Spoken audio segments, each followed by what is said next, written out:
Now, on a personal note, I was a college soccer player, so running has always been and continues to be my main form of training my entire life, and I've benefited so much from it, both personally and professionally. So many things that the sport of running teaches you in terms of discipline and focus and self-confidence, learning how to set and work hard towards the goal, and then that camaraderie and the teamwork that comes with training with others. We know that running fosters physical and mental health. It builds confidence, it builds resilience, and a strong sense of community, both on and off the race course. All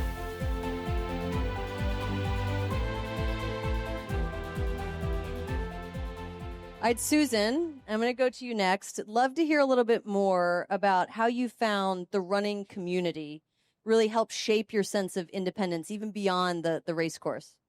I have always thought of myself as fiercely independent. I never wanted to ask for help. It actually made going blind very lonely and isolating, and also extra challenging. And I think Achilles taught me that it's okay to ask for help. There's this misconception that if we want to be strong, we have to do things on our own, and asking for help is weak. But that is not true. And it's really only by making ourselves vulnerable that we can really connect to people. And running with Achilles dramatically enhanced my sense of independence because, well, I'm running again, so that's awesome. But also, it taught me that it is not only physically and emotionally safe to trust people, but it's also very fulfilling. And I have so much more confidence now. Like, I'll tell you, when I first, when my vision started getting bad enough that I had to start using a cane, the instructor took me out and explained everything to me, and we practiced with the cane.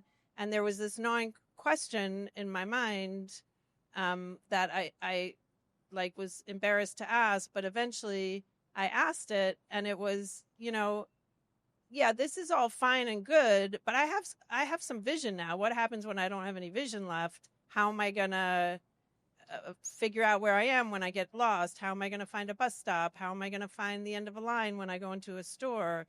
And the answer was very upsetting. He looked at me like I was crazy, and he said, just ask someone.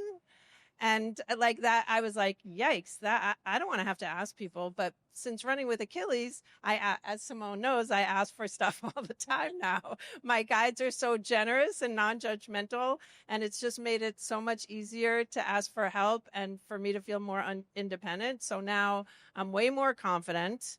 I am doing more and going out more than I have in years. And I ran a marathon. Like, I think I can ask where the bus stop is. Woohoo! Yes. And maybe, Simone, as a follow-up to that, if you think about it from the coaching lens, how have you seen the benefits kind of ripple through the other aspects of your athletes' lives, whether it's in personal relationships or career? It's very hard to top all of this because they have amazing stories, right? So I'm here listening to them, and I just feel very honored to just be sitting here next to them.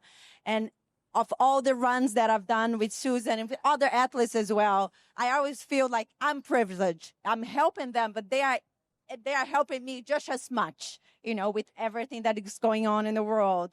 And day after day, after each run, after each group, after each social run, people keeps coming back and say, I feel better now. I didn't think I would come today. The weather wasn't good.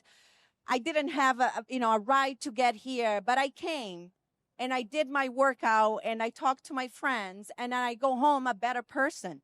I'm better when I get home. I'm better. I'm a better spouse. I'm a better son. I'm a better daughter. I'm a better mother.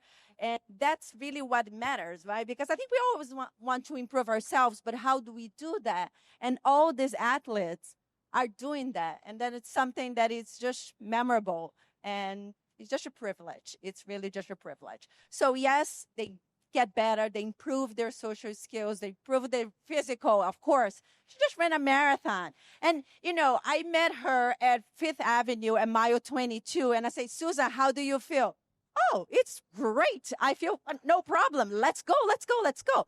You know, you're talking about someone running the marathon for the first time and mile 22, which most people or most runners are usually not feeling that great. And she never complained the slightest. She just said, let's do it. Just like that. Let's just finish. Yeah. So that kind of, you know, perseverance that they all are showing here, that's why they get after run after run. Yeah. Amazing. All right, now we likely have some people here who might be new to racing. Do we? Anybody new to racing? Do we have a bunch of veterans? Okay, well, we're going to pretend like we have some people who are new to racing, because I think these questions are good for everyone anyway. I want to ask each of our panelists about some specific race experiences, and maybe I'll start with Ben. Did your first race or perhaps just a specific training milestone shift how you saw yourself, and what did that feel like? Yeah, actually, I was coming here thinking I'm going to talk about the first time I ran the marathon, but I'm going to change it because I remember with New York Road Runners, I joined some of the training runs for the marathon. So they have like 18 milers, 20 milers. And I remember doing one of those the first year when I did the marathon.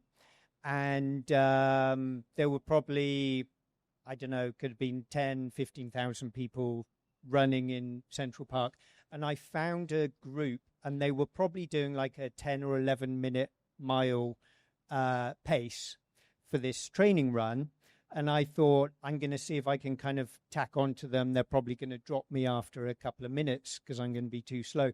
But I was actually able to keep up with them for about 20 minutes, could have been longer, half an hour or something.